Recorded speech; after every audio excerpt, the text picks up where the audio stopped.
We are asked to find the value of y divided by x, where x equals 1 plus 2 plus 3 up to 25, and y equals 4 plus 12 plus 20 up to 100. First, we compute x. This is the sum of the first 25 natural numbers, which equals 25 times 26 divided by 2. That gives 325. Next, let's compute y. This is an arithmetic sequence starting at 4, increasing by 8, and ending at 100. To find the number of terms, we subtract 4 from 100, divide by 8, then add 1.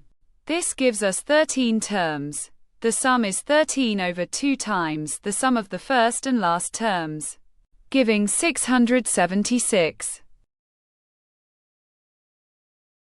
Finally, dividing y by x gives 676 over 325, which simplifies neatly to 52 over 25. So the final answer is 52 over 25.